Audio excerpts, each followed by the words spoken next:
Morning student, मैं आपको planning and economic development semester third जिसमें मैंने एक वीडियो डाला था कल, जिसका था कि main causes of rural unemployment क्या है, यानी ग्रामीण बेरोजगारी के प्रमुख कारण क्या है।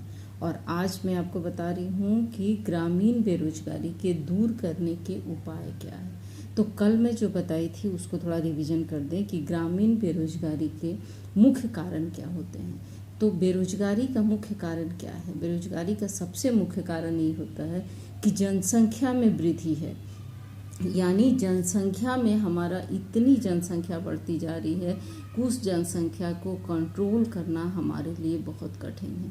किस तरीके से हम जनसंख्या को कंट्रोल करें, और इसके अनुसार सरकार के बहुत सारे नियम कानून सब बनाए गए हैं, लेकिन इस जनसंख्या की बढ़ती हुई जनसंख्या में सरकार के द्वारा कोई भी नीतियाँ, कोई भी पॉलिसी, कुछ भी जो है सो पूरी नहीं हो पाती, और जिससे रोजगार उतना संपन्न हमारा नहीं हो पाता है।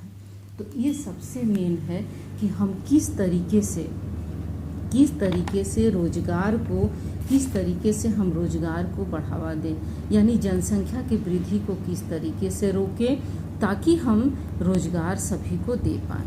दूसरा कहता है कि हमारा जो है कि पूंजी की कमी, यानी पूंजी किस तरीके से दिया जाए, कैसे लोगों को दिया जाए, लोन की व्यवस्था की जाए या उनको सरकार के द्वारा हेल्प किया जाए ताकि वो कर पाए और उससे वो अपना रोजगार चला सके। तो ये सारे मैंने कल आपको 10 पॉइंट आपको बता दिए थे, जो क्या क्या कॉजेस हैं कि मुख्य कारण क्या है। आज मैं आपको बता रही हूँ कि ग्रामीण बेरोजगारी दूर करने के उपाय क्या हैं। क्या ऐसे उपाय ऐसा है जो हम कर सकते हैं, यानी जो सरकार कर सकती है, जिससे ग्रामीण क्षेत्र और शहरी क्षेत्र दोनों ही जगह पे लोग बेरोजगार जो हैं उनकी बेरोजगारी दूर हो जाए। अगर ग्रामीण में देखा जाए, जो कृषक है वो कृषि के मौसम में तो काम करता है, लेकिन उसके बाद उसके पास पूरा समय जो रहता है वो बेरोजगारी में बीतता है। शहरी क्षेत्र में देखिए, शहर में लोग पढ़ाई लिखाई कर लेने के बाद, ग्रेजुएशन पीजी सब करने के बाद भी बेरोजगार है। तो ऑटो चला रहे हैं, रिक्शा चला रहे, कोई बस ड्राइवर है, तो ये शहरी बेरोजगारी यानी शिक्षित बेरोजगार हो गए। तो दोनों ही जगह पे बेरोजगारी की बहुत ज़्यादा मार है, दोनों ही जगह पे बेरोजगारी की समस्या है, चाहे वो शहर हो चाहे वो गांव हो। आज देखिए बेरोजगारी की कितनी ज़्यादा, आज इस कोरोना ने पूरे लोगों की रोजगार को छीन लिया है। सारी फैक्ट्रियां बंद हो गई है, सारे लोग बेरोजगार हो गए हैं। सारे ग्रामीण क्षेत्रों में जितने भी थे, शहरी क्षेत्रों में जो हॉकर्स थे, जो छोटे मोटे दुकान लगा के थे, सब आज अपने गांव को लौट रहे हैं।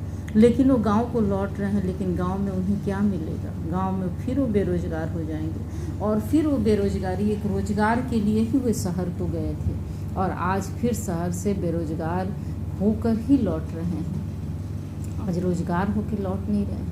तो आज जो स्थिति बनी हुई है, आज बेरोजगारी की स्थिति बहुत ही भयावह है, क्योंकि सारे फैक्ट्रियां बंद हो गई है, और इनको फिर से शुरू करने में शायद कितने साल लग जाएं कि फिर से पटरी पर जीवन व्यवस्था वापस आए।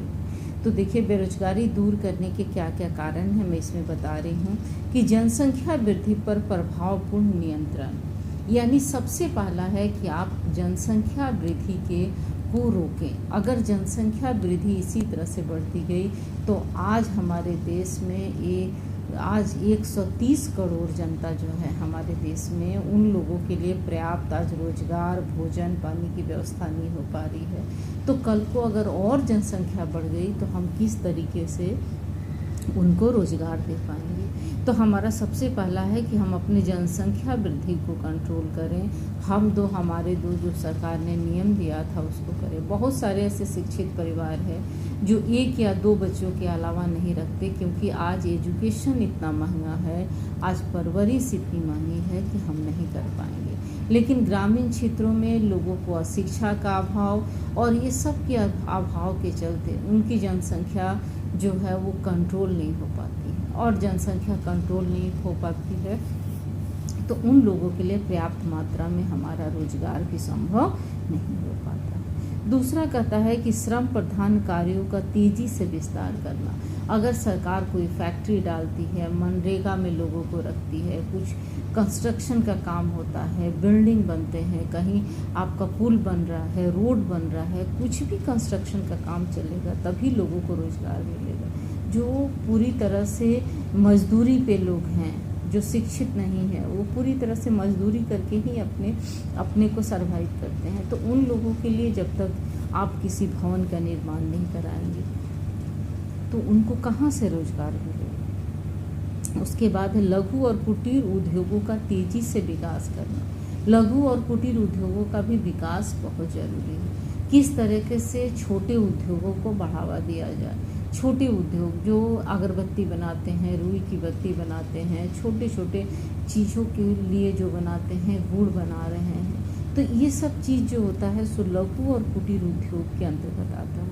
तो उन लोगों को बढ़ावा देने के लिए भी सरकार को जो है सो ज़रूरत है कि उन लोगों को सरकार दे और पूरी तरह से उनको सुविधा मुहैया कराए। तो ये सारे हमने बता दिया, तो आपको व्हाट्सएप में भी भेज देंगे और किसी तरह का कोई दिक्कत हो तो आप पूछिएगा। Thank you.